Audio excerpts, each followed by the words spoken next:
Good morning, everyone. My name is Solena Tigova, and together with the rest of Tobacco Control Unit, we will take care about you today. I will help Christina to try to keep track on time and how the sessions flows. You've seen that we have very packed agenda. We have a big objective to keep with it. We are in Spain. It's difficult here, but we'll do our best. Just to remind you that at the end of the session, we are more than open to receive the questions. We also have Laura following online sessions. So if there are any questions for those who are joining online, you can post in the comments. And we will also read them so the panelists can address and respond those questions as well. And we are moving to the next session. It's the first of the opening session about where we stand after 20 years of WHO FCTC. And it's my honor to present the moderator of the session, Cornel Radu. Many of you know him. He's Secretary General of the European Network for Tobacco Prevention and Cessation based in Belgium. And yeah, we are good with all the presentations. Just to remind you briefly that if you are doing any social media post or anything, please use the hashtag that you can see there below. And to you, Cornel. Thank you, Olena, and thank you very much to all our Catalan friends for this excellent symposia. In fact, I remember the first edition in 2012. And I will not keep the floor long, but I'm happy to share this panel with some friends that we attended, in fact, the WHO FCTC meeting in 2003 when the convention was adopted. And then in 2005 entered into force. And now after 20 more years, we have the chance to speak about this. It's part of our life, in fact.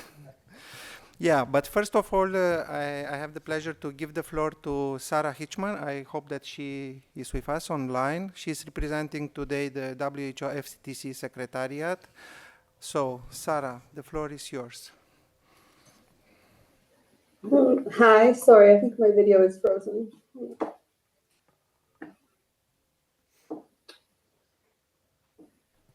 It's okay? It's working? Can you see my video? Sorry, I can't see myself, but okay. But can you hear me? Yes, we can hear you very well, but your slides are not on the screen yet. Okay, let me just see.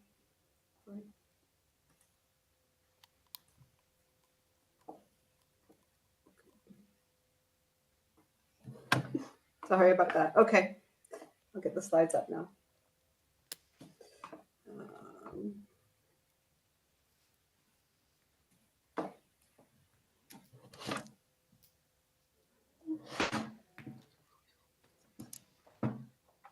So now you can share your screen because you're on the screen. Sorry, I'm just having a connection problem. Give me 1 minute.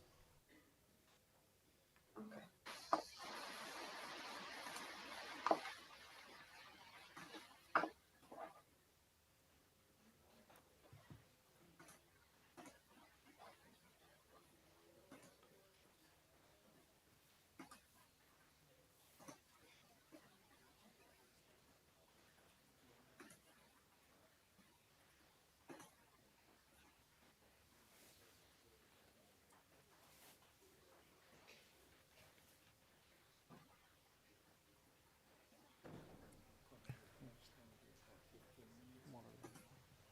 Okay, sorry, thank you for the patience there.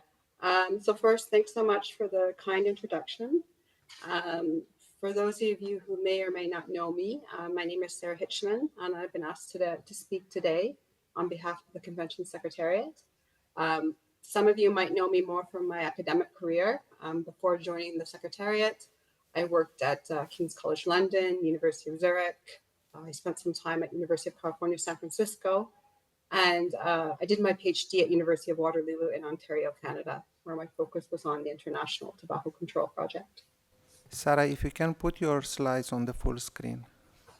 So first, a little bit of a brief background. So a lot of you are familiar with the FCTC, but for those of you who are not, the FCTC is the first international health treaty negotiated under the auspices of the WHO. It was developed in response to the globalization of the tobacco epidemic. and it's an evidence-based treaty that reaffirms the right of all people to the highest standard of health. It first entered into force in 2005, meaning that next year in 2025, we'll be celebrating the 20th anniversary of the entry into force. There are currently 183 parties to the treaty. The FCTC contains sets of tobacco control measures under its articles, including articles to reduce the demand for tobacco products, which is Article 8, protection from exposure to tobacco smoke, and Article 11, packaging and labeling of tobacco products.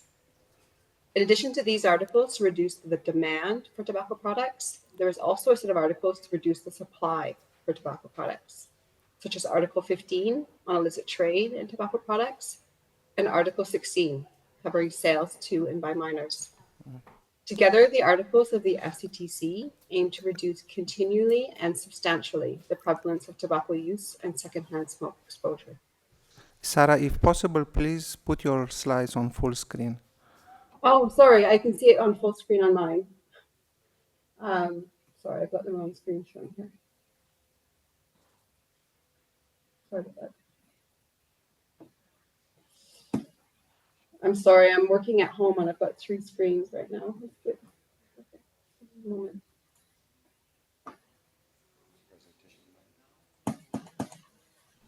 Okay. Okay.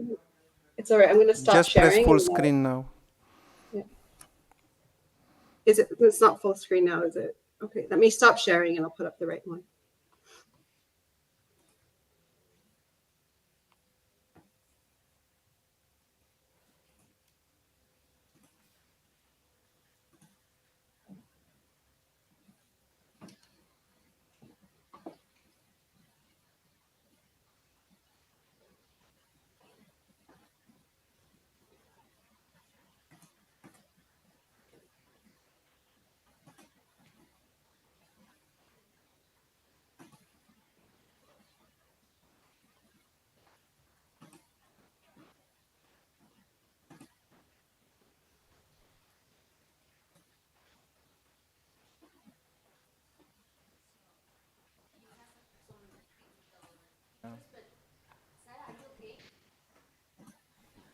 Okay, there we go. Sorry about that.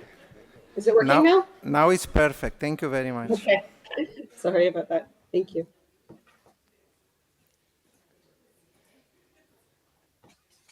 Okay. So now what about some of the achievements of the FCTC, which is what we were kind of aiming to talk about today? One key achievement of the FCTC is how it has served as a framework and catalyst for action. And so what do we mean by this? At the international level, the FCTC has served as a catalyst by keeping tobacco control on the global agenda and by fostering international cooperation. Tobacco control is recognized as an accelerator for sustainable development. And under the Sustainable Development Goals, Target 3.A calls for strengthening of the implementation of the FCTC in all countries as appropriate. The positive interaction between the FCTC implementation and other sustainable development goals has allowed tobacco control to gain traction, such as the role of reducing tobacco growing in food security and in sustainable agriculture. Strengthening the implementation of the FCTC is also recognized as an overarching action to tackle non-communicable diseases, and FCTC measures have been identified as best buys in non-communicable disease prevention, such as increasing excise taxes and prices on tobacco products. The FCTC has also provided a foundation for stronger collaboration among UN agencies on tobacco control. For example, the FCTC is part of the UN Interagency Task Force on Prevention and Control of Non-Communicable Diseases, as engaged in collaborations on tobacco control with the United Nations Office on Drugs and Crime, the United Nations Development Program, and the United Nations Environment Program. Another key achievement of the FCTC is that it has provided a framework for national action. The FCTC represents a milestone by ensuring that tobacco control is not only a health matter, but parties are legally bound to implement the treaty's provisions, making tobacco control the responsibility of the whole of government. The FCTC guidelines, along with the policy options and recommendations, aim to assist parties in meeting their legal obligations under the Convention, giving them a framework for action. The Convention Secretariat also offers further technical advice and support to all parties. with a focus on supporting low and middle income countries. The FCTC 2030 project was created in 2016 as the FCTC's umbrella workstream support low and middle income countries with implementation. And so it's worth highlighting a little bit more about the 2030 project, given its important work in accelerating implementation. In 2016, the government of the United Kingdom initiated the FCTC 2030 project to support low and middle income countries with implementation. They were soon joined by the governments of Australia and Norway. Together, the project is enabling support to countries eligible to receive official development assistance to further their work in tobacco control and implementation. The FCTC 2030 project has helped more than 30 priority countries to develop, strengthen, and implement tobacco control policies, along with other activities to support implementation. So next, I'd like to highlight some of the findings of an impact assessment of the FCTC. So what did the impact assessment of the FCTC find? Overall, the impact assessment found that the FCTC has provided a roadmap for policies and a catalyst for stronger tobacco control. It has helped strengthen policies in countries where they were in place before ratification, and has also played an important role in countries where effective tobacco control measures were not previously in place. It has also contributed to reductions in smoking prevalence among parties that have implemented FCT policies at the highest levels or higher levels. It has served as an important support for governments in legal defenses against the tobacco industry. And it has also increased awareness of tobacco industry interference, prompted action to resist it, and influenced the global operations of the industry. So unfortunately, it's not all good news, and it's helpful if we can also look at changes in tobacco prevalence over the last 20 years. When we look at changes in tobacco prevalence, we find that global tobacco use has been steadily falling since the FCTC entered into force, with prevalence expected to fall to 18% by 2030. A study found that among 170 countries that ratified the FCTC, that ratification was associated with 24 million fewer young people smoking and 2 million more people quitting over a decade. Reflecting this steady fall in global tobacco prevalence, the 2024 progress on the Sustainable Development Goals found that there had been moderate progress in meeting the target, but that acceleration was needed. So where does it leave us? It's also worth keeping in mind when we look at prevalence that even as tobacco use prevalence falls, we should keep our eyes on the number of tobacco users and how this might be changing in different parts of the world along with population growth. This study is a bit using older data, but this study between 1990 and 2019 found that the number of smokers was increasing. And the number of smokers was particularly increasing in certain regions of the world, such as the African region. And if we can see in some regions, it was decreasing, such as those in blue and light blue, such as some parts of the European and the Americas. The good news is that when we actually look at more recent data, so data between 2000 and 2022, and this is data from the WHO prevalence report, that we see that the number of total tobacco users, so not smokers, has fallen from 1.36 billion to 1.24 billion. And again, however, there are regional differences. So similar to this map, the number of tobacco users continues to grow in some regions of the world. So the African region and the Eastern Mediterranean region, even as it falls in others. And this can, of course, have implications for delivery of services, such as smoking cessation, as we heard from Angela, but even these services are not adequate already. So this brings us to something a lot of us have already talked about today, and that's the challenges ahead. Any treaty is only strong as the enactment of its obligations at the country level. The overview of the tobacco control situation around the world shows considerable disparity, both in the implementation and enforcement of FCTC measures. Unfortunately, the heaviest burden of the tobacco epidemic continues to be carried unequally by people left unprotected by strong tobacco control measures. And this is just simply too much of humanity. And so action remains urgently needed to accelerate FCTC implementation. Thank you very much. That's the end of the presentation.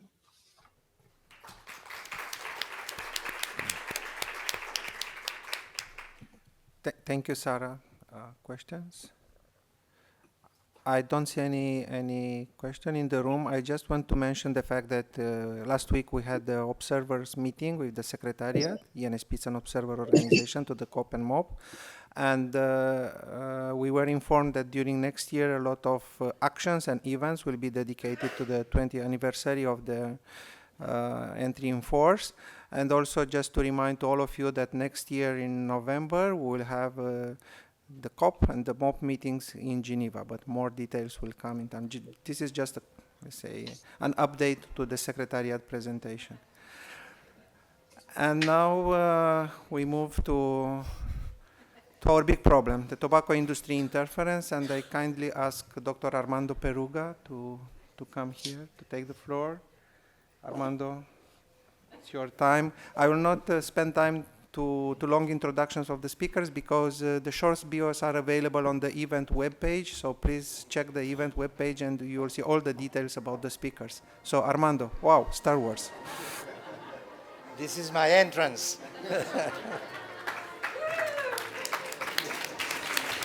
In fact, my name is Armando Skywalker Peruga. No, so let me get this. First, it's a pleasure to be here with so many old friends, old referring to the length of the friendship, not to their age. First, I want to declare that I have not received ever payments from any commercial companies, pharmaceutical, tobacco, even porno. With this body, nobody has paid anything. Nor do I have any investment in this industry, so just to be clear. And I want to talk, I was in charge of talking about a little bit the old, the new activities from the tobacco industry, and that should be worrying us from public health. And I've titled this The Old, the New, and the Borrowed Blue. It's for those who are not very well versed in English, this is a saying in that going to a wedding, you should wear something old, you should wear something new, and you should wear also, you have something that is borrowed and blue. I don't know if someone is saying yes, maybe this is also here in Catalonia. So I'll explain what is the old, what is the new, and what is the borrowed blue in this phrase. Let me start with the old. We are accustomed to talk about the old versions of the activities of the interference of the tobacco industry, and they are really short-term moves. And they've been classified many times as maneuvering to hijack political and legislative process, exaggerating their economic importance, fabricating support through front groups, third parties, intimidating governments with the threat or even litigation, and Australia knows a lot about that. And it's an expensive matter. Just to say, for example, I know that Uruguay, that went through a similar process for a similar issue, they spent several $1 million that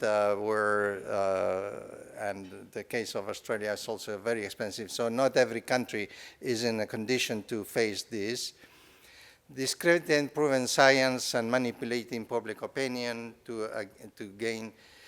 And I don't know if it is now that we are becoming more aware or more research, I'm not sure, but we are becoming more aware of the new long-term moves of the industry, which is, in my view, relatively new. I mean, it's an insistence on the past issues, but with a new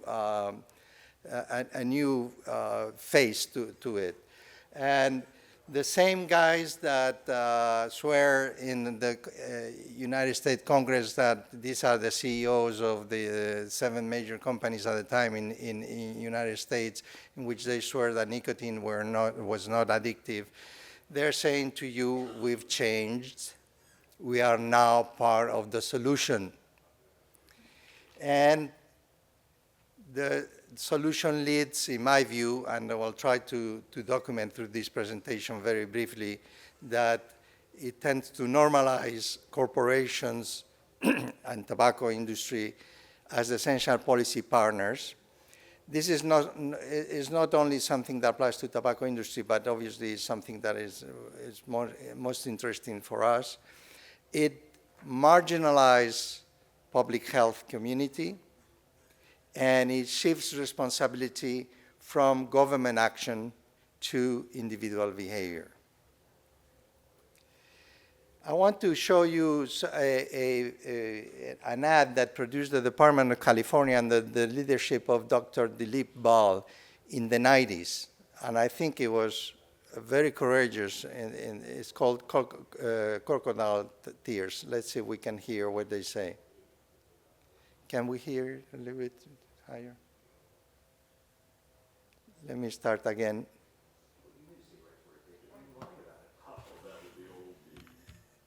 Let me just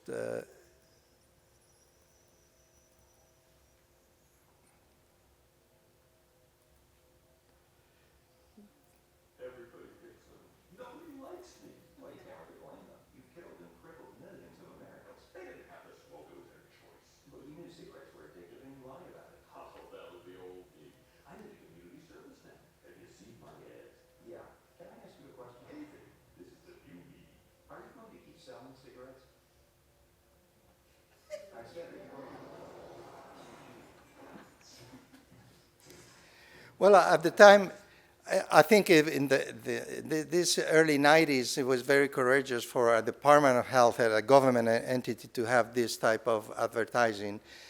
And as you can see, they point to a very key issue is that despite all they do, they keep selling cigarettes.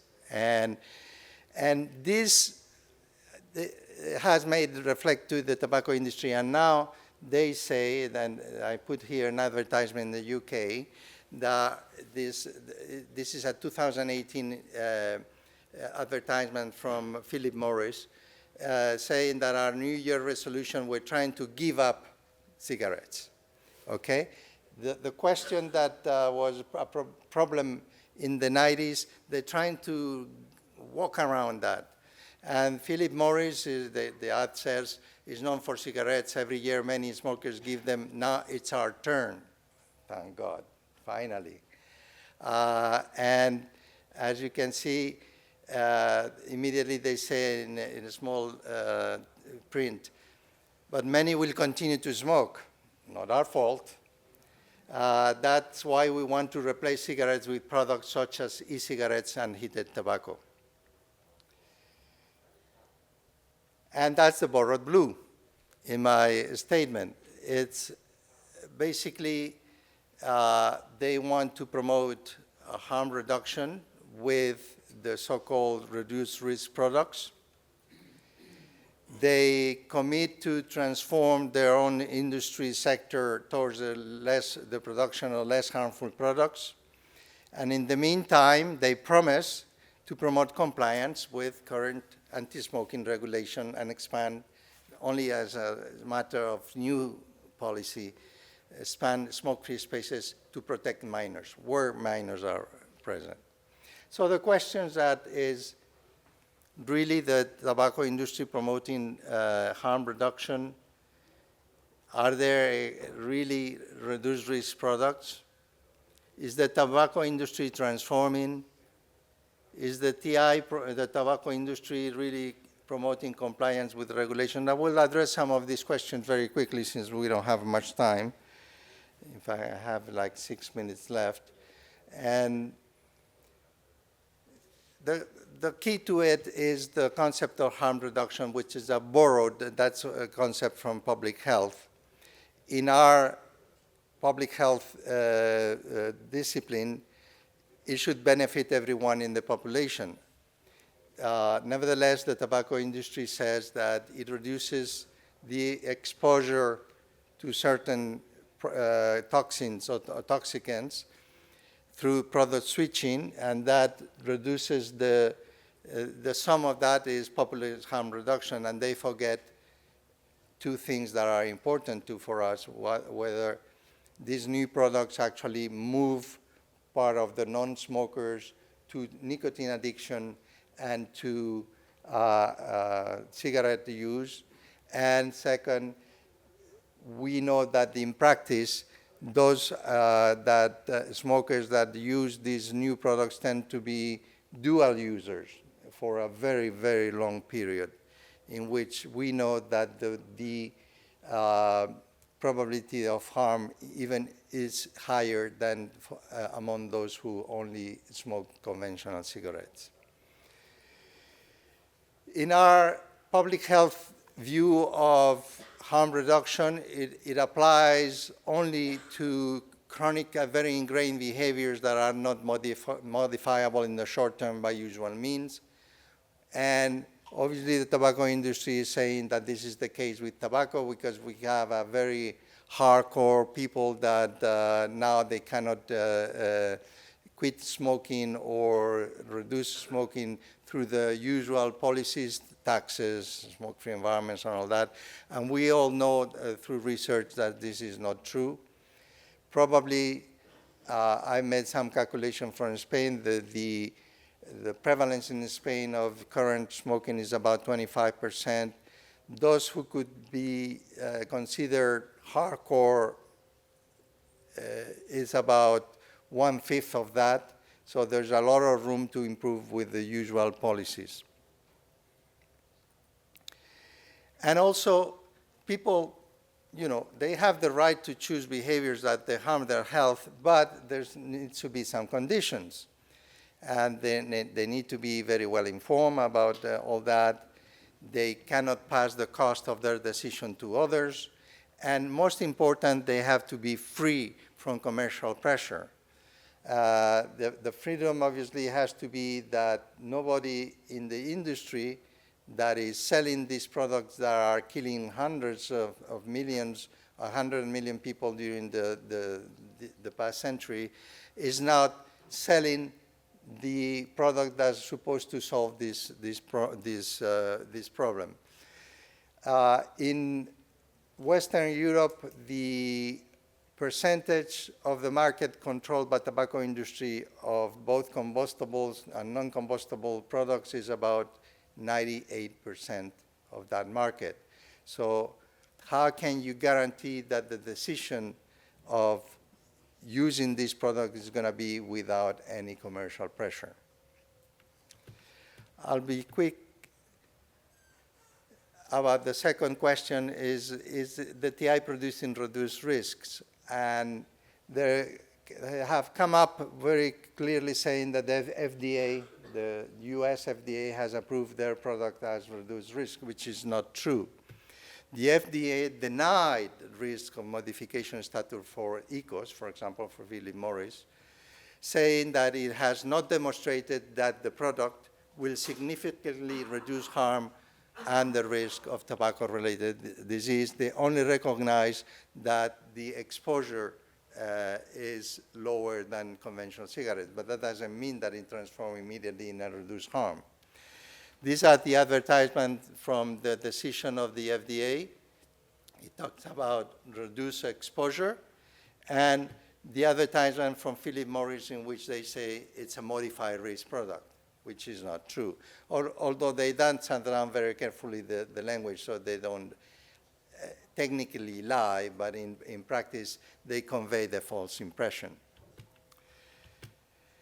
And one final question that I wanted to ask is the tobacco industry transforming? And I put here a graph from an article from Megan, from the group of the Bath University. Ann Gilmore directs this group, and she's also an author in this paper. What they took the aspirational target that the PMI, Philip Morris, which has been the most adamant about this quitting cigarettes. There are other companies that don't do that, but and they tried to see if the target would be really achieved just as an effort on the part of the tobacco industry to really change their producing mode, or is it just a projection in time due to the work and the effort everyone to try to reduce the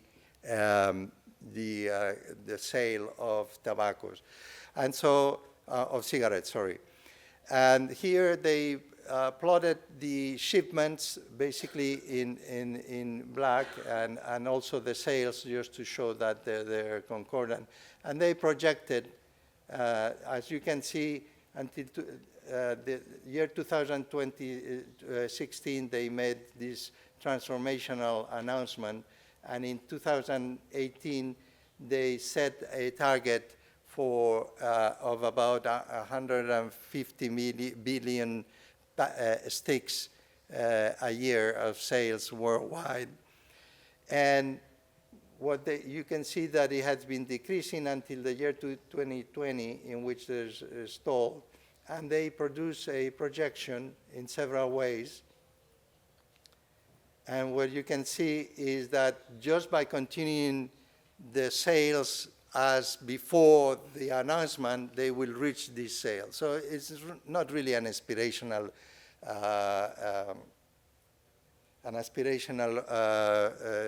goal. It's just a reality of what is happening right before that announcement.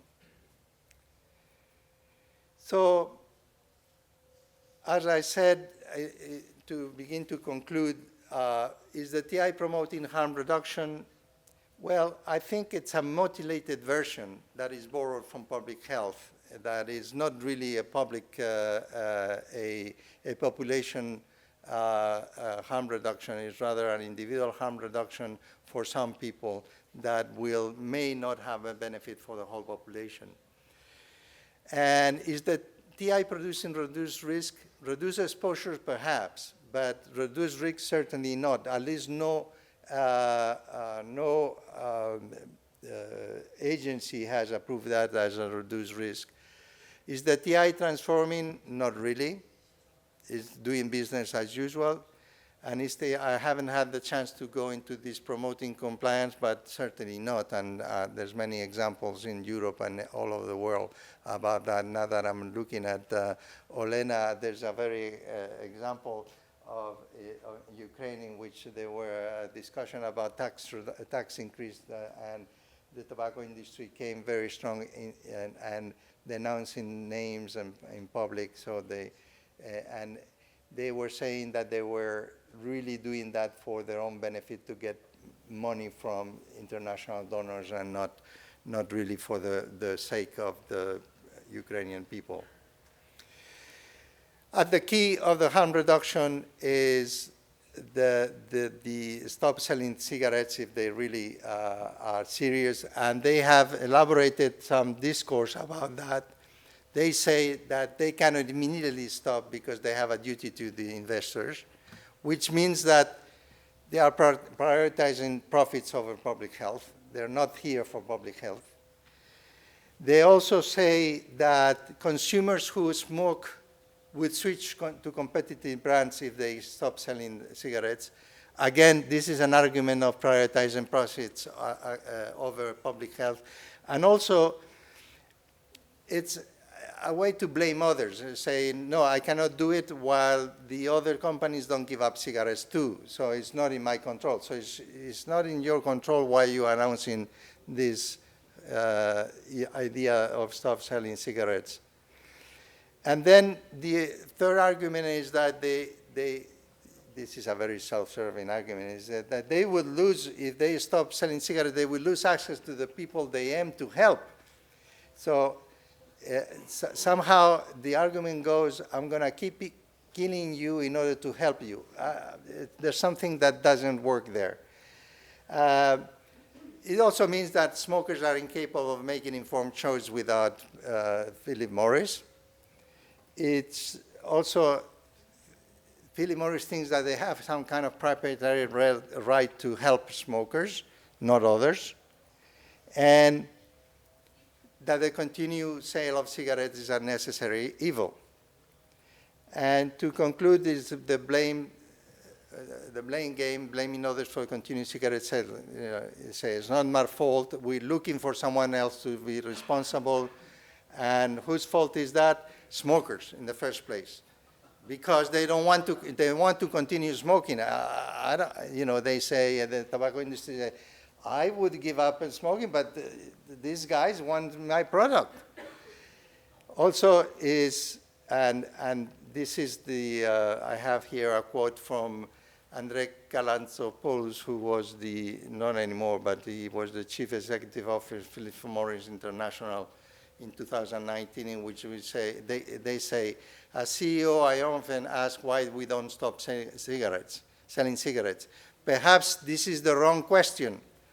The right question might be, when will people stop buying cigarettes? And it's also the fault of other companies because they want to steal our smokers. And they blame you too, the public health issue, because you don't want to help them sell their new products. So just, I promise this is the final one. Their true aim with this harm reduction narrative is not public health, is profit. And the harm reduction narrative allows the tobacco industry to normalize corporations as essential policy partners, to marginalize the public health, to shift the responsibility from government action to individual behavior. This attempt in itself is not new. What is new is their current efforts represent an unprecedented level of intrusion into public health.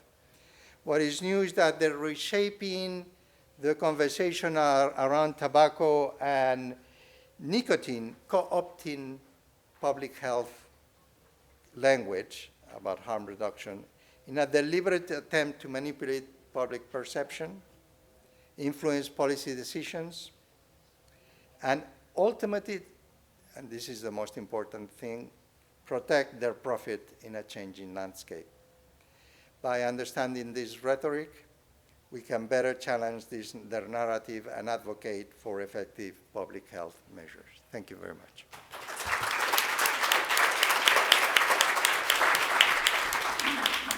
Thank you, Armando, for your inspiring presentation, as always. So, questions from the room?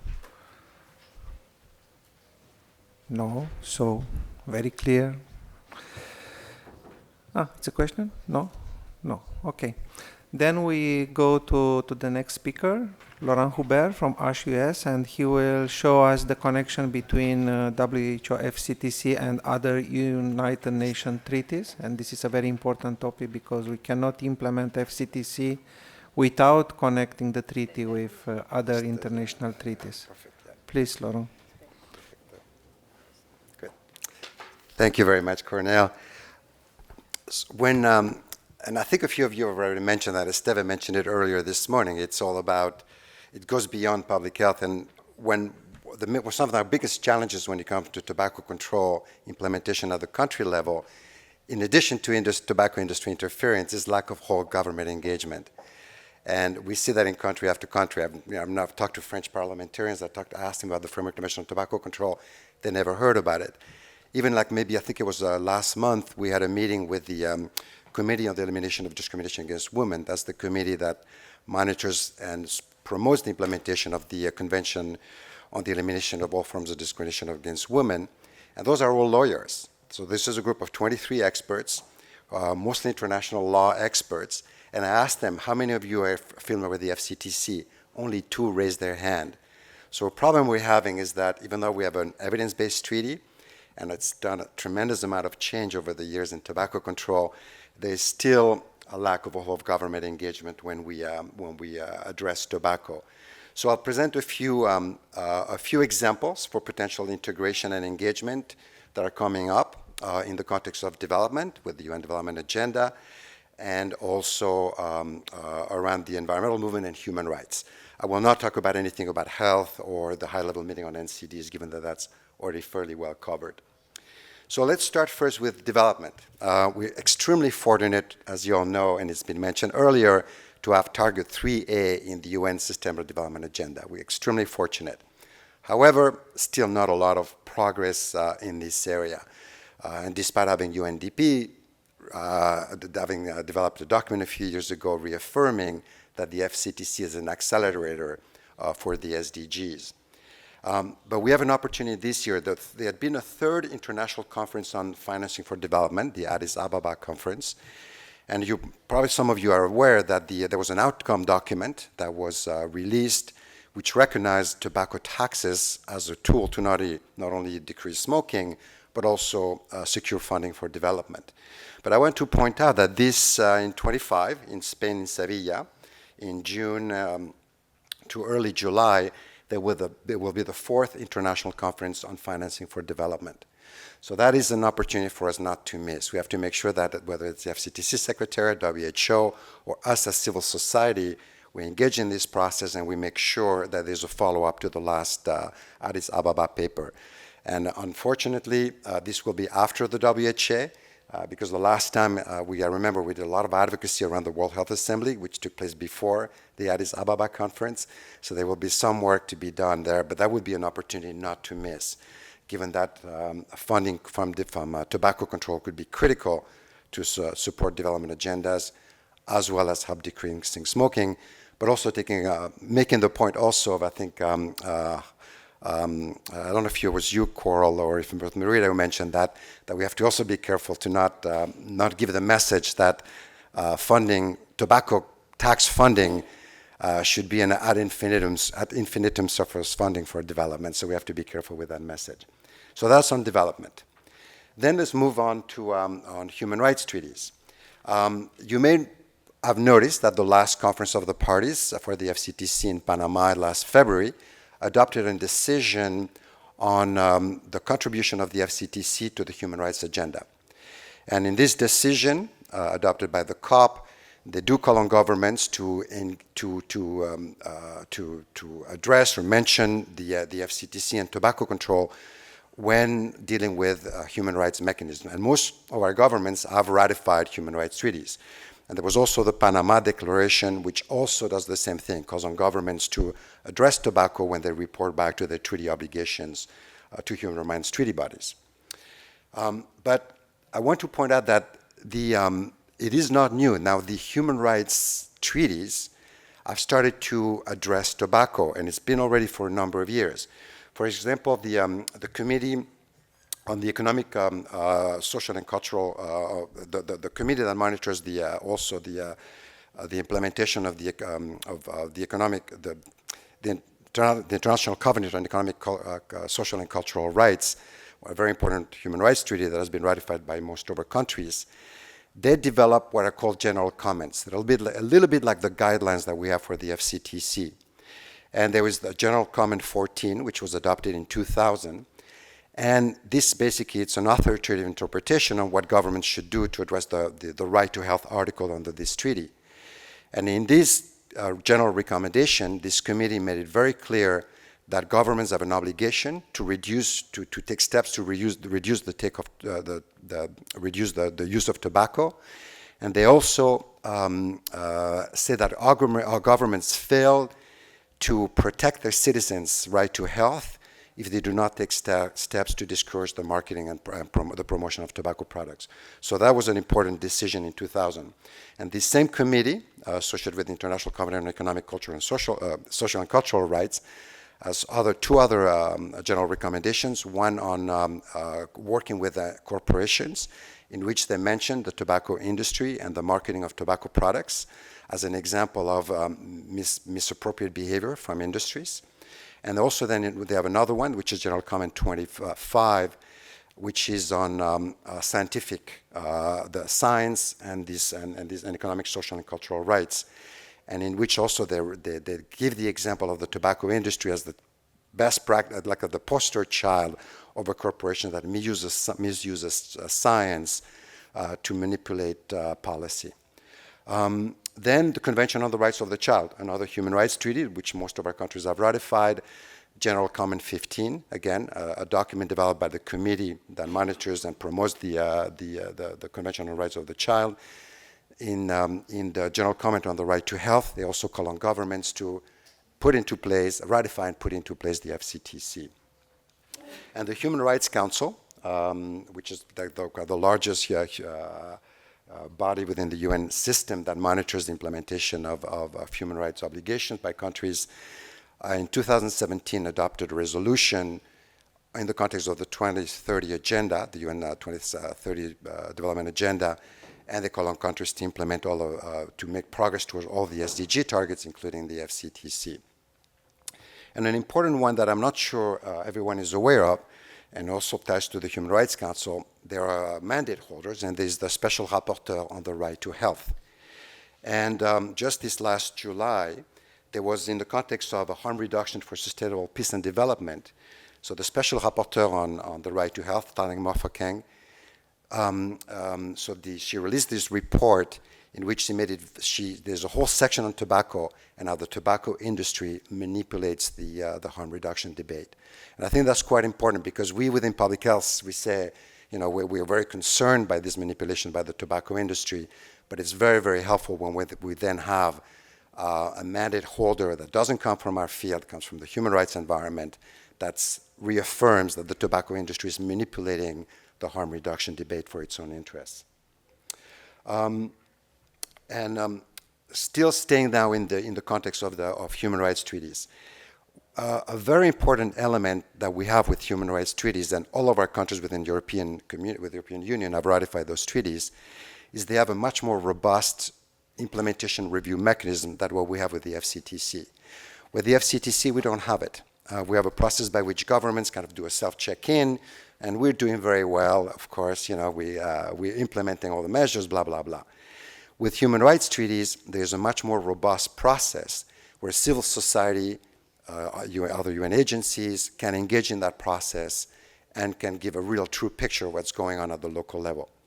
And I want to start by saying that first, there was already in 2009, in the recommendations that we're giving to parties, that was a report that was presented to the UN General Assembly.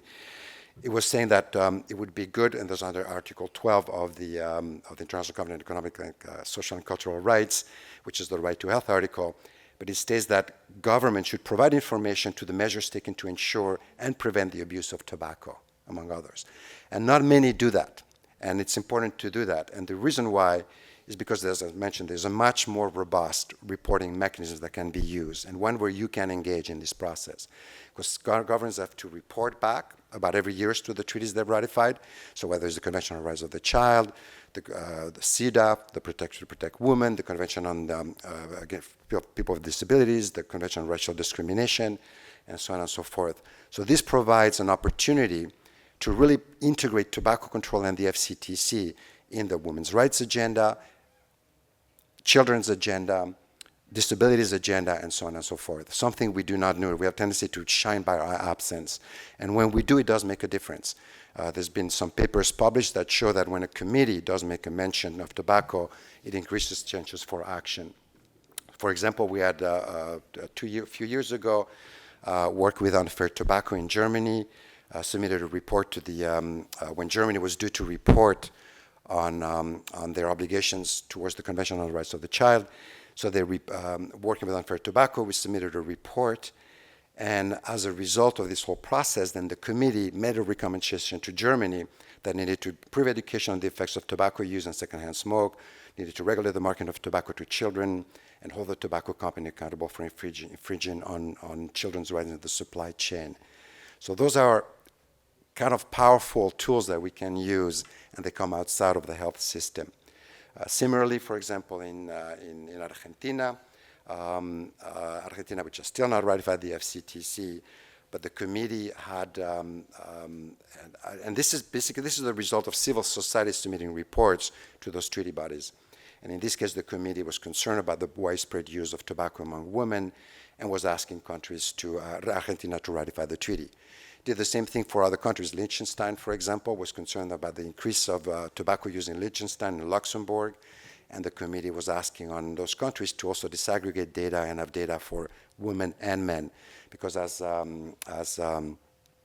you stated earlier, for example, for women, we have in Europe a big concern with the increase of smoking in women, and the report we published, the WHO Europe report, which the European region will not achieve its target for women.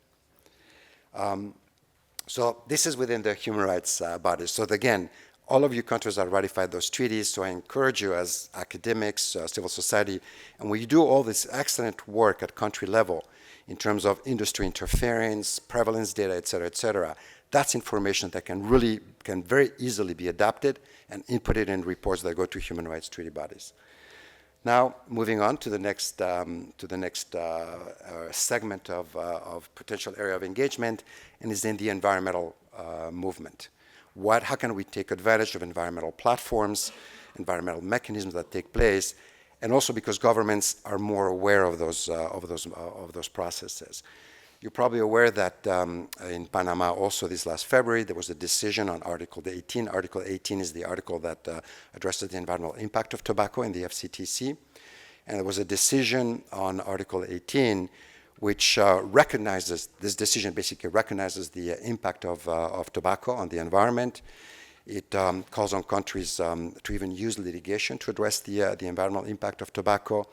And it also calls for stronger engagement with international environmental treaties, including, among others, the negotiations for a UN treaty to end plastic pollution. This is a treaty that started about 3 years ago. The last round of negotiations ended just last week. It was supposed to end this last week. It hasn't yet. There will be another session in 25. Governments were not able to agree to reach consensus. A lot of industry interference, by the way, not just tobacco, but fossil fuel industry and plastic industry. But this is an opportunity for us, and it's already made a difference. The tobacco control community has been able to very successfully advocate and make the point that cigarette filters, which are made out of plastic, cellulose acetate, are one of the most discarded plastics around, and they're included as of now in the list of plastics that would be phased out or banned as this process moves forward. And also one of the things we want to make sure that this coherence with the FCTC. So we need to take advantage of those type of treaty negotiations that take place. So there will be another round of negotiations, and we need to ensure that we continue engaging in this. And there's a global alliance called the Stop Tobacco Pollution Alliance. If you're interested in this, you can let me know, and you can engage in this process.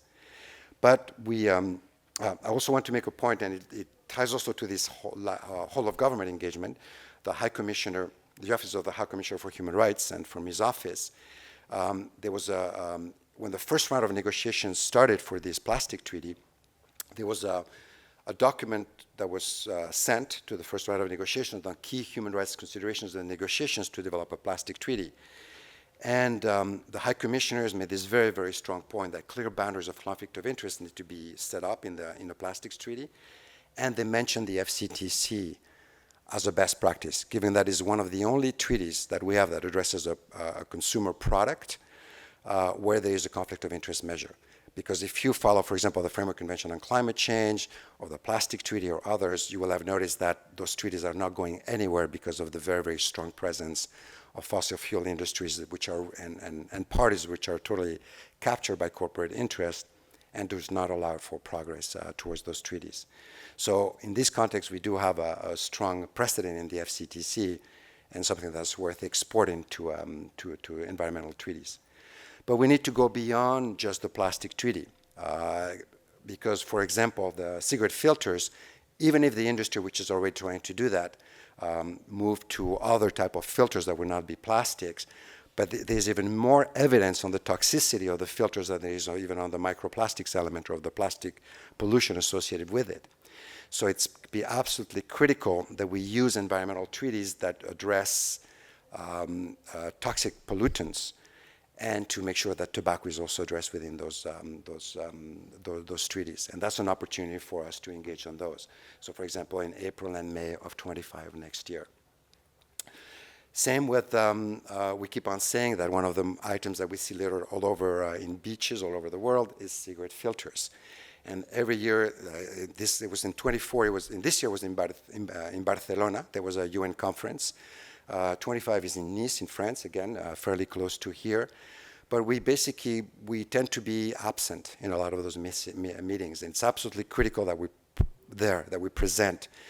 And because when we go to those places, what we start seeing is then the environmental community becomes the champion for banning, for addressing cigarette filters. And it's much more powerful if we get environmental leaders to make that message versus it comes from us. So I think that would be another critical one to attend and engage in. And then same with the UN Convention to Combat Desertification, which is taking place earlier, it was last week. And those are the same negotiators that were at the plastic treaty meeting. Again, another opportunity to address, if 3 to 5% of global deforestation is due to tobacco, a product that does absolutely nothing for development. That's not an insignificant amount. So that should be the low-hanging fruit when it comes to desertification, addressing tobacco. But I'm sure no one is talking about tobacco in those meetings. So that would be another area of engagement. It's very important that we continue working on the FCTC, high-level meeting on NCDs, but we need to go beyond that and use those other environmental platforms and mechanisms.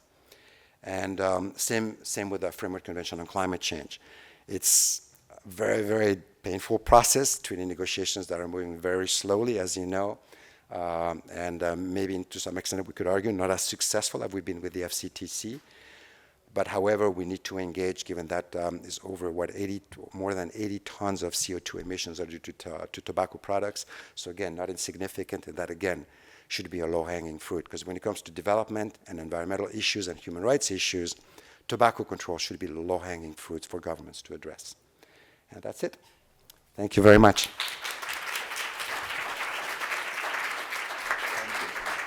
Thank you, Laurent. Thank you for your personal involvement in connecting FCTC to other treaties, and of course to your team, to HUS.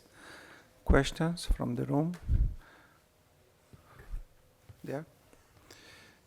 Olena, there.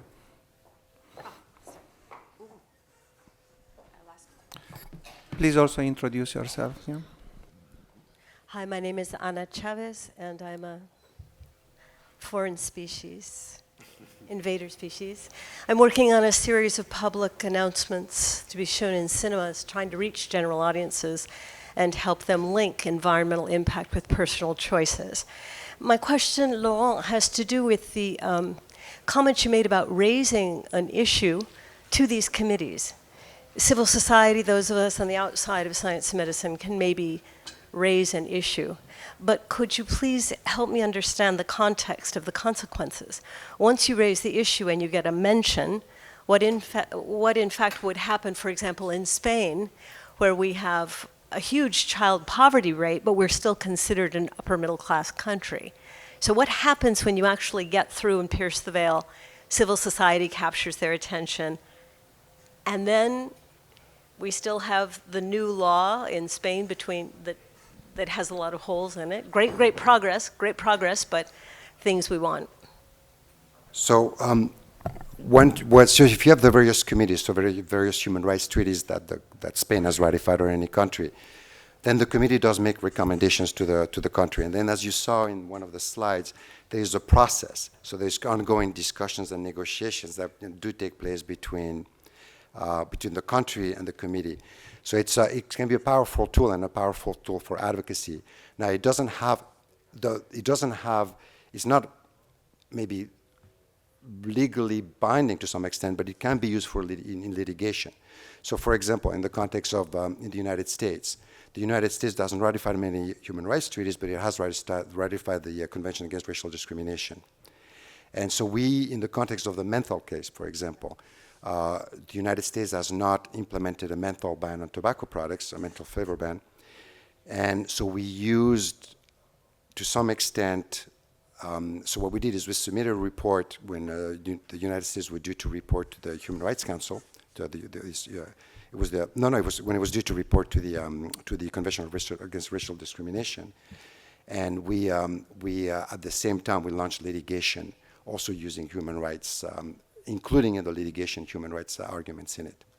Does that make sense? Can you see something like that being helpful in Spain, where the people who know the most working on the inside have worked so long and so hard, and they know the subject best? I think it would be, and I think also there is it's to some extent also it does put better pressure on the country, and because we don't have that with the FCTC, we don't have a reporting process and implementation review mechanism where whether it's civil society and academia and others can engage in this process with human rights treaty bodies. It could to some extent serve as a further accountability mechanism, another implementation outside of the FCTC, but a process that we can use to shine light in the air on what Spain has done that is good, because a lot of good things have been done, and where there's challenges, and what should be done to overcome those challenges. Like, for example, el Decreto Real, the royal decree, for example, on for the cleanup of cigarette filters, which, with good intentions, some of you may be familiar with this. This is a decree that has been released, I think, in October of this year. But unfortunately, it puts the onus of cleaning up of cigarette filters on the producer, the tobacco industry. And what the industry does is basically uses for corporate social responsibility, et cetera, et cetera. So done with good intentions from the environmental, what would be the Ministerio de Transición Ecológica, the Ministry of Ecological Transition, et cetera, but it was unfortunately a mistake by putting the industry in charge of cleaning up cigarette filters. So using those human rights treaty bodies could be a way to highlight when this is done, when something has been done in a way that should not be done, and so on and so forth.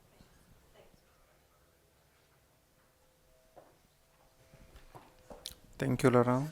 Other questions? Yeah, please, Christina.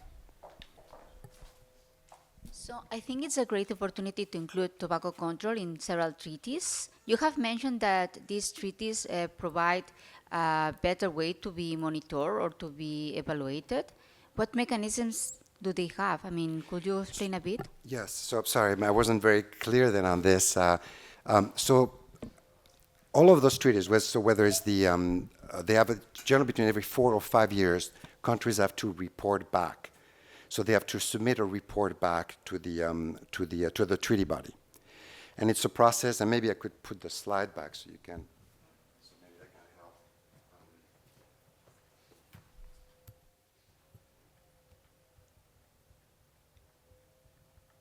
So where countries countries have an obligation to report.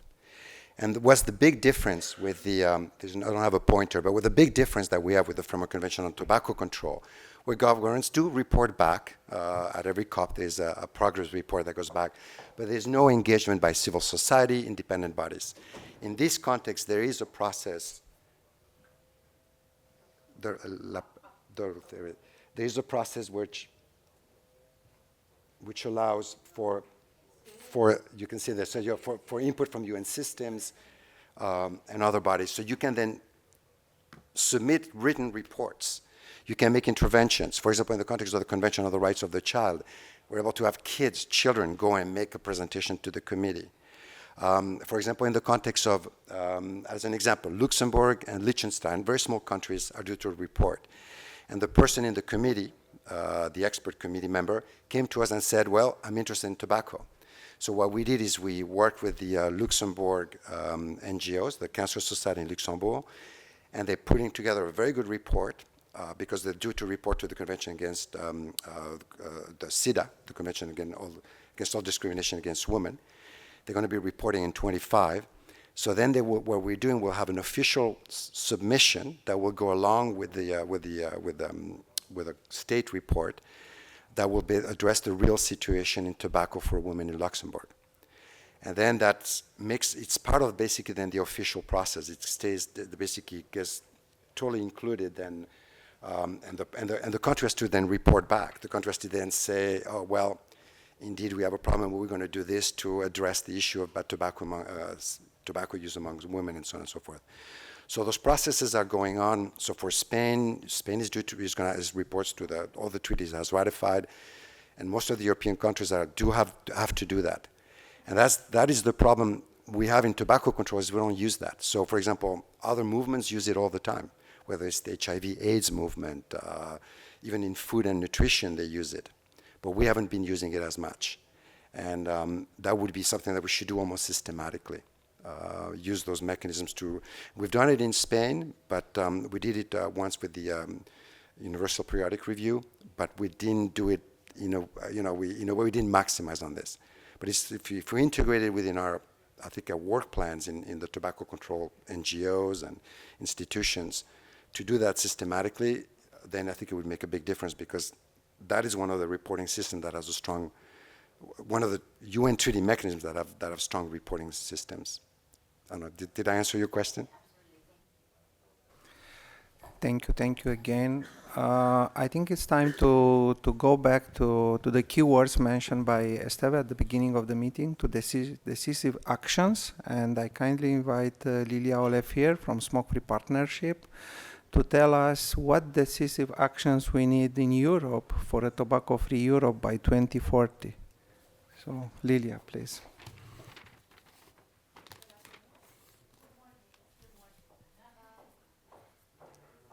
Yes, now it's on. Good morning, everyone. So I represent Smoke Free Partnership. It's a coalition of over 55 European organizations. We do receive funding from the European Commission for now. Let's see what the future holds for us. So first, I wanted to show you the latest data from the 2023 Eurobarometer. Although Eurobarometer only captures European Union countries, doesn't capture the whole Europe. At the same time, it does allow us to track same methodology is used, so we can see what's happened over the last 3 years, because the previous Eurobarometer was conducted in 2020, and the one before in 2017. And we see that between 2017 and 2020, there was a 3% point decrease of tobacco use. And this was actually happening after the Tobacco Products Directive entered into force. So we saw a drop of 3 percentage points. So what's happened between 2020 and 2023? So for all respondents, the drop was only 1%, from 25% to 24%. And what happened for young people between 15 and 24 years old? There is an increase in smoking prevalence from 20% to 22%. And smoking in Eurobarometer, they are referring to traditional tobacco products, those that are smoked. So heated tobacco products, electronic cigarettes, and nicotine pouches were captured under different questions. And you can see what's happening for young people, prevalence among young people.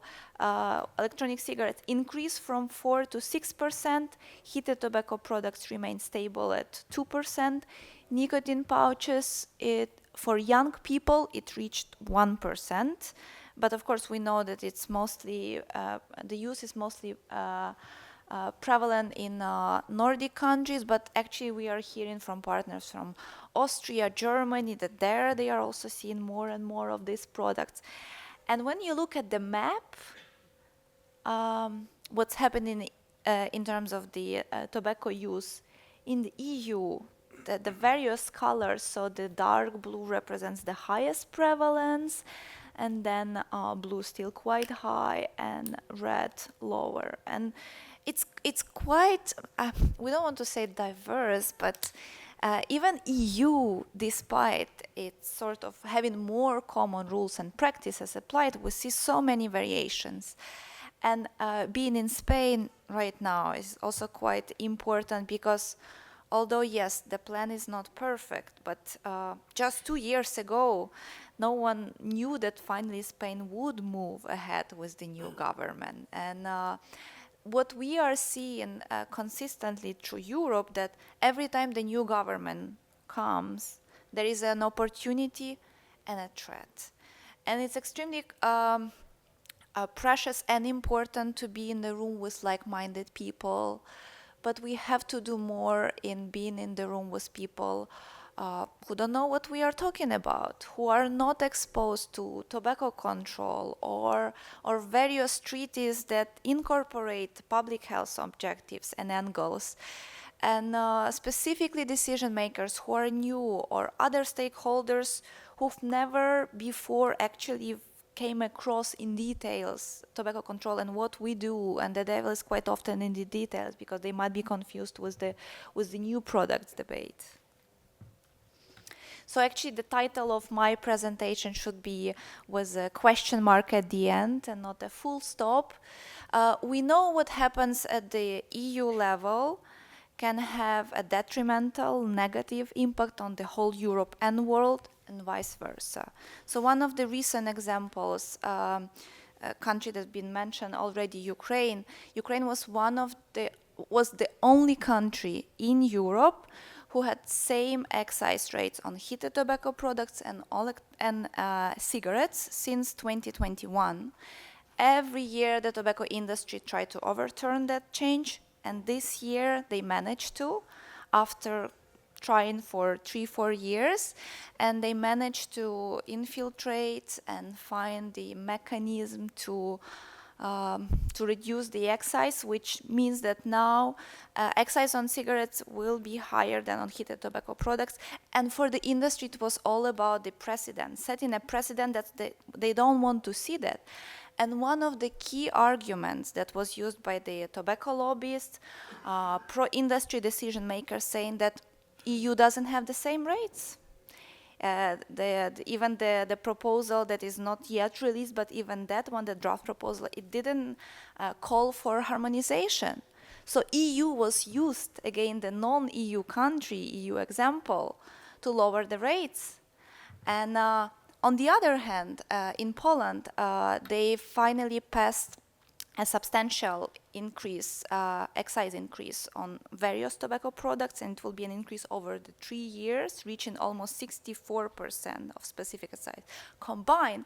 And this happened after the new government came in place, and the Ministry of Finance and the leadership of the Ministry of Finance, they knew that this is an opportunity for Poland, because Poland was one of those countries that were not increasing taxes on tobacco at all. And Poland is one of the EU member states who can drive the change at the EU level. So it goes both ways. But let me also start with another good news that is slightly bittersweet. So here I would like to show you the current state of tobacco control at the EU level. So what's been adopted and what's still in the pipeline. So on the 3rd of December, which was last week, the Council, which consists of government representatives of every single EU country, they've adopted Council recommendation on smoke and aerosol-free environments.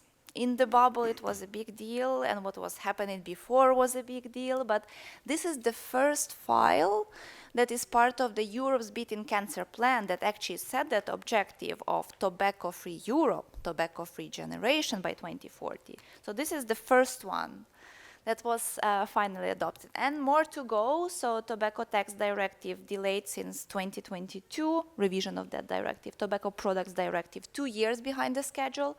Tobacco Advertising Directive, which is from 2003, is sort of supposed to be revised, but it remains to be seen what happens.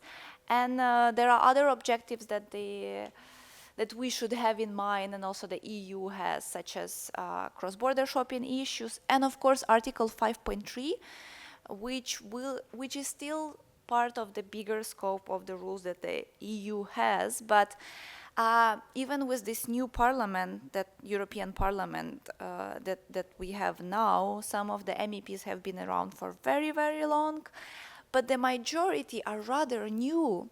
And those that work in ENVI committee, that's the committee that deals with tobacco control and public health matters overall, and also environmental issues.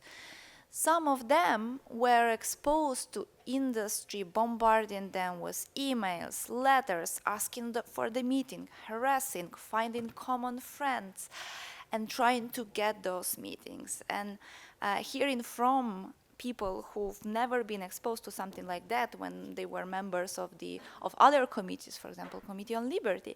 So this is a very important reminder and the reality check of how industry lobbies. And this is something that we should be using to our advantage, because once decision makers were exposed to that, for them, tobacco industry interference are not empty words once they witness it themselves, and that's when they become our allies. So a few more words about the Council recommendation on smoke-free environment. What was important for us is to observe the politics in the room. Because as with any matter, yes, there is the Europe's Beating Cancer Plan, there is a general awareness on that tobacco kills, there is obligations, international obligations, EU obligations. At the same time, as we just said, the tobacco industry is just not sitting around and waiting for us to do our job and take them out of business. We've actually observed that there were some countries that had to abstain from the vote, which was only Greece and Germany, only 2 countries. They didn't vote against, they abstained, which means that politically it wouldn't look good to vote against. So the maximum that they could do, but it was a very hectic weekend before the vote, and I will get into that. We weren't even sure whether more countries might abstain because of the domino effect. There were several countries who've expressed criticism that there was no impact assessment, lack of scientific evidence, mostly referring to aerosols from electronic cigarettes and heated tobacco products. So those countries were Italy, Czechia, and Slovakia. And then other countries who took the floor and spoke and were supportive, but with a varying degree of enthusiasm, were France, Latvia, Slovenia, Estonia, Spain, Poland, the Netherlands, Ireland, Portugal, and Romania. This was a very reassuring council meeting, because countries who are the champions, they knew that they had to take the floor and they knew that they had to speak up, and they did it. And of course there were others, but this is a reminder to us that the job that you do, and sometimes it feels like you're just pushing that stone and you don't see the progress, it comes sometimes not in the shape and form that we expect, but one win at a time, and one small win at a time, and appreciating that. And here also I would like to demonstrate to you the quotes that were published at the website of the European Commission right after the country recommendation was adopted. Actually, that meeting was the first official meeting at which the new health commissioner, in his capacity of being approved the health commissioner, Varhili, he participated. So the first meeting and the country recommendation on smoke-free environment was adopted among other files. But also I would like to bring your attention to a quote that was put along the quote from the health commissioner, from Teresa Ribera, that I believe you are familiar with. Would be curious to hear your thoughts and opinion. But the fact that she's basically the second in terms of importance and power person in the commission after the president of the commission, Ursula von der Leyen. And where the current Spanish government stands and what was done at the national level, but also the position, how it changed before COP and after COP. We are looking for opportunities, and this is one of the opportunities to have an ally, not just someone who is rather hesitant, referring to the current president, Ursula von der Leyen, because that was the decision of her commission to delay the revision of the files, other files that I've mentioned. What happened in the parliament just 3 days before the vote on Thursday, everyone was confident, civil society, decision makers, that the parliament, of course, would adopt a resolution stating their support for ambitious recommendations on smoke and aerosol-free environments. And over the night, and during the vote, we actually saw that that didn't happen.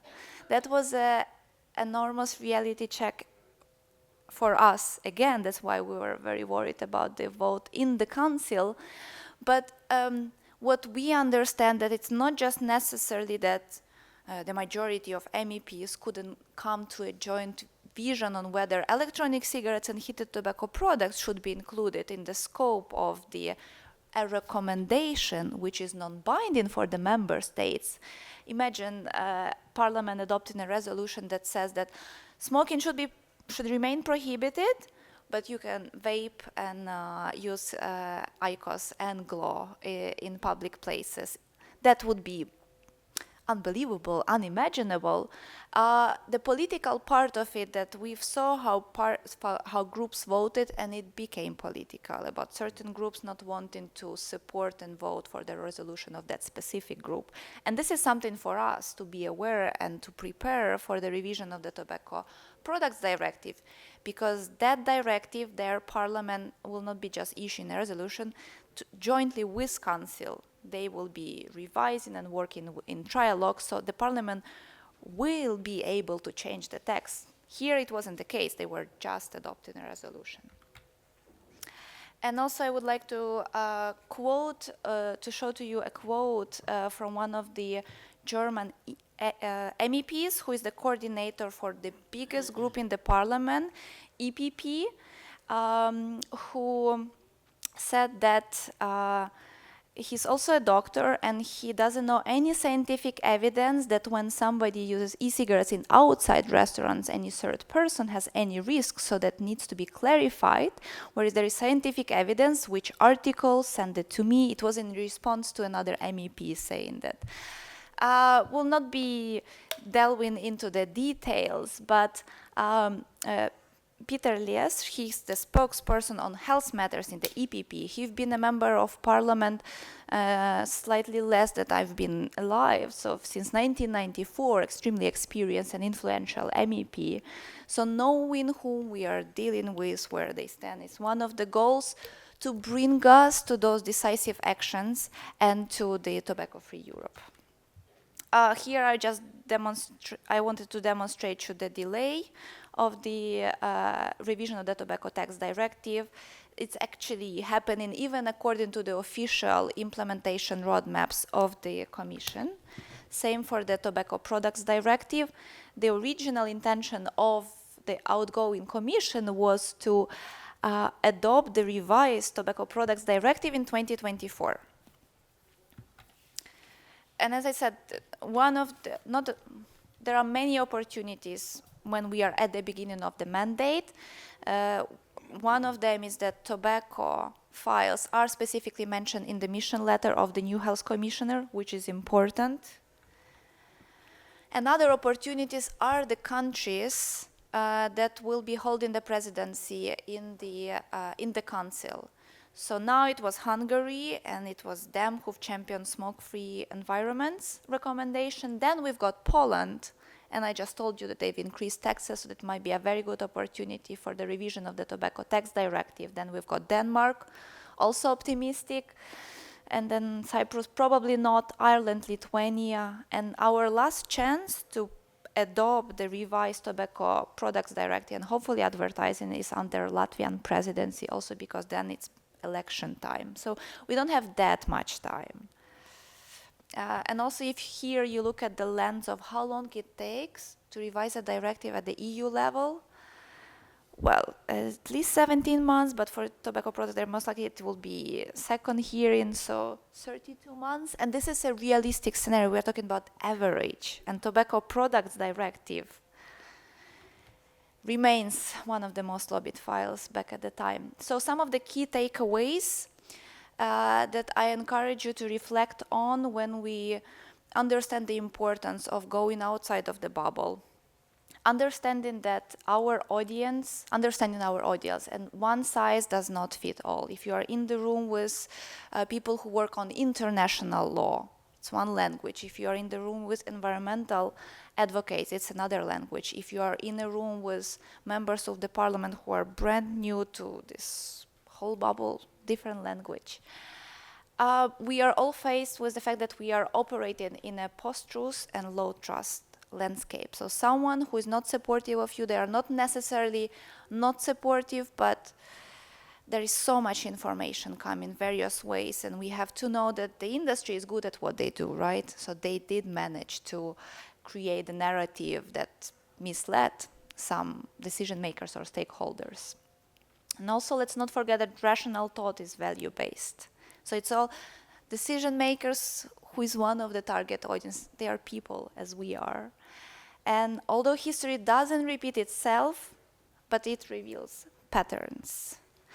And the pattern is that the revision of the Tobacco Products Directive will not be easy. Here is a reminder of that it took a commissioner to resign to achieve the revision of the tobacco product. It was more complex, of course, but the tobacco industry is doing their work. Here at the bottom, you can see direct industry spending, dependencies on consultancies, staff. It keeps increasing and will keep increasing. Thank you.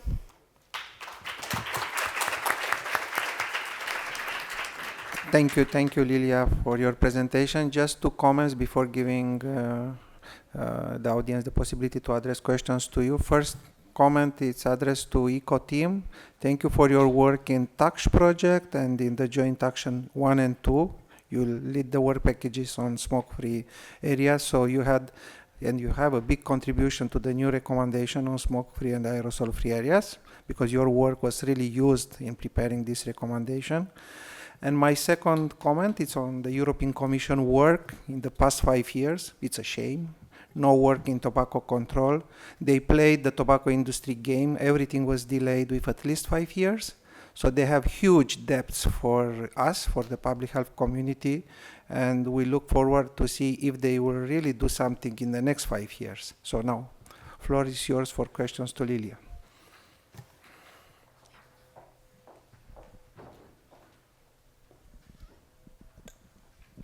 Hi, Lilia. Thank you for your amazing presentation. I'm a Ayaka. I'm doing PhD student. I'm doing PhD here at ECO. And could I see the first slide of your presentation about the Eurobarometer statistics?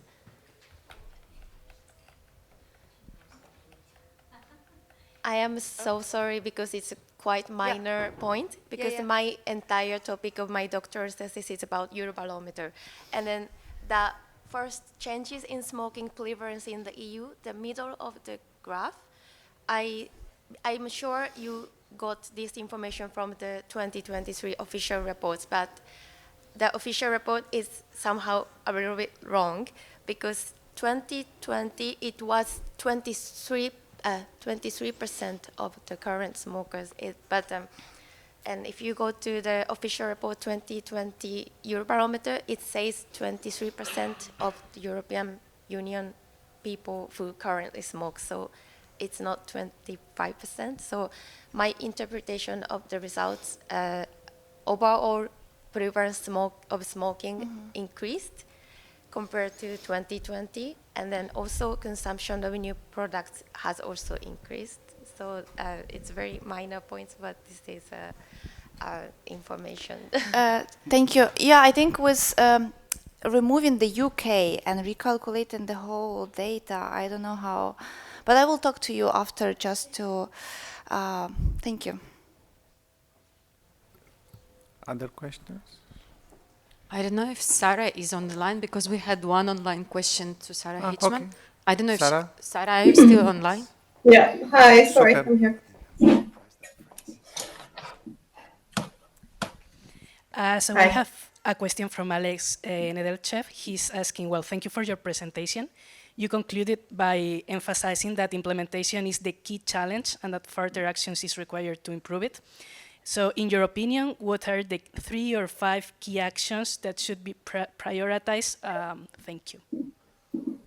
I think we can look to the some of the NCD best buys as some signs of what policies could be implemented, because the NCD best buys look at some of the most cost-effective policies for implementation.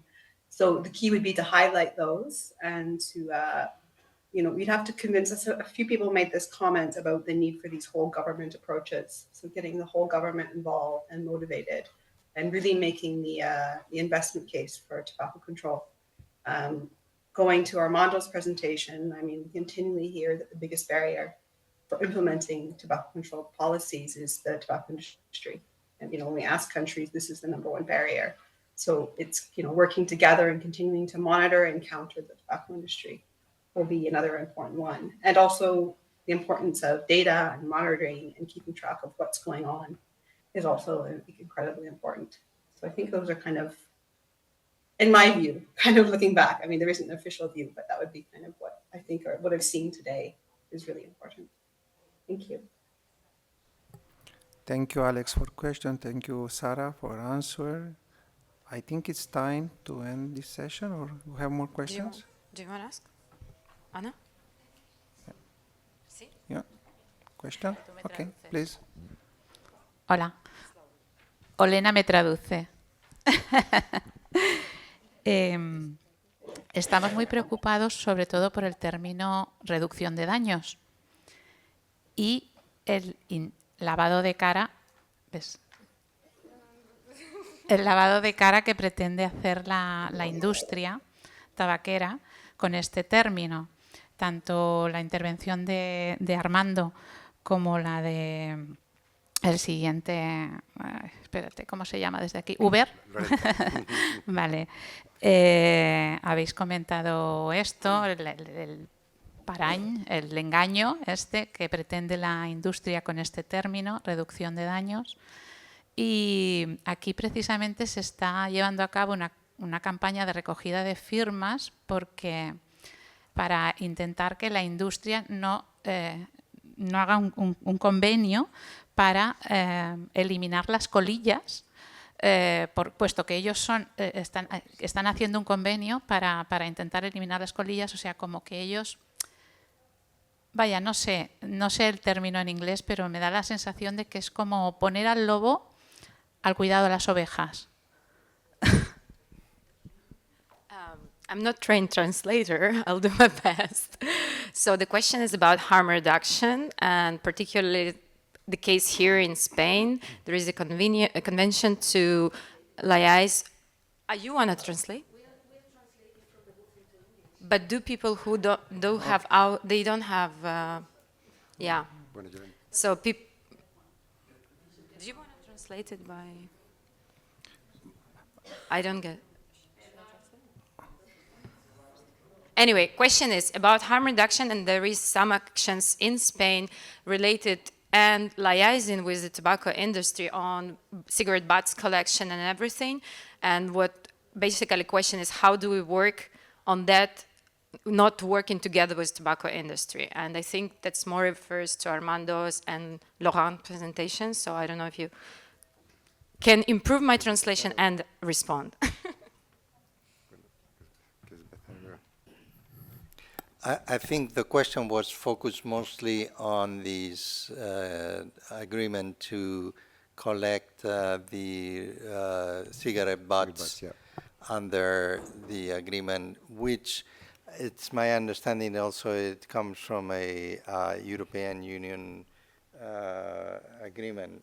So I don't know if maybe you can... Well, and there's the recent royal decree, el decreto real, which also puts the onus of cleaning cigarette butts on the tobacco industry. So, ¿entiendes en inglés, no? También si hablo en inglés lo entiendes, ¿no? No. Ah, vale. Igual tendrías que coger auriculares igual para...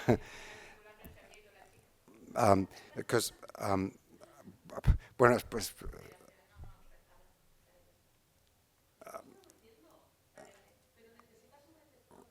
están... lo tiene, vale, muy bien. Pues, yeah, so the problem in Spain is that there is, because she brought up two topics especially that are important. One is obviously the co-opting of the harm reduction debate, or the terminology by the industry and manipulating it, because what they're not promoting harm reduction. Harm reduction is the concept of harm reduction in addiction is a very legitimate concept, the same way that surgery to treating cancer. But the industry is co-opting it, and this is why I pointed out, for example, to the report from the special rapporteur on the right to health, because then she makes that point that the tobacco industry is manipulating that terminology basically for its own purposes and more for marketing than it is for real harm reduction. And then in terms of, you're totally right, it's really problematic if the industry is in charge of the cleanup of cigarette filters. And we've seen that in France, in Belgium, where there is, within the European, there is a number of the Green Deal, there's a number of measures that encourage and have governments ensure that there's the cleanup of cigarette filters takes place. But in France, for example, what they did, they created an eco-organism called Alcom, and this was totally subsidized by Philip Morris, by Japan Tobacco International, et cetera, et cetera. And then they use it for corporate social responsibility, and they do promotion of their image, and a little bit like the video that you had from California from the 90s. We're like, oh, we're good, we do this, we're like into I don't know what the crocodile was saying, we're into public service and and it's manipulation. So yes, we have to be very careful with both of those. In fact, this mess was created by the European Commission because the Single-Use Plastic Directive was in the hands of DG Envy. And after they adopted this directive, we went to them and we tell them, look, but this is not good because Article 5.3 is not taking into account. And they said, yeah, but FCTC is related to public health. Then we went to DG Sante together with SFP, and we told them, look, it's a problem with sub-directive. And they said, yeah, but it was not in our yard, it was in DG Envy. So this is a clear example of bad implementation of FCTC even at the EU level inside the European Commission. And now we have to deal with the results. I think we have one last question online and maybe some, yeah? But let's try to be very quick with our questions and response. So we have a question for Dr. Armando Peruga. And if the tobacco industry is so effective in interfering, is it partly due to the lack of accountability among public officials? And if yes, in your view, what are the 3 main actions national governments should take to deliver a systemic solution? Well, a complex issue to respond, but I would say that they're relatively effective, and we have a duty to respond at the global level, meaning not only by governments but also the civil society. Having said that, it is a pity that some government officials, especially I'm thinking of the president of Extremadura, recently, a few days ago, were very keen on thanking the tobacco industry for everything they've done for Extremadura, which is a problem of just undermining the FCTC. The 3 things that I think that there's one thing that has to be done first is to inform through the appropriate mechanisms in Spain about the Article 5.3 of the treaty of the FCTC, because I think that if they were aware that what they say really, that the president of Extremadura really said was against an international treaty, they would have probably phrased it in a different way. That doesn't mean that we will remove the collusion between certain politicians and the tobacco industry, but at least we will offer the opportunity for the civil society to intervene in these situations. So I don't know if that responds to the questions or not, but it's an issue of political will that needs to be addressed very strongly at the national level and the regional levels in Spain. Thank you, Armando. I think we really have to close this session. We are only 15 minutes late. Sorry for this. And thank you again for your presentation and your answers. And okay, good luck to the next speakers.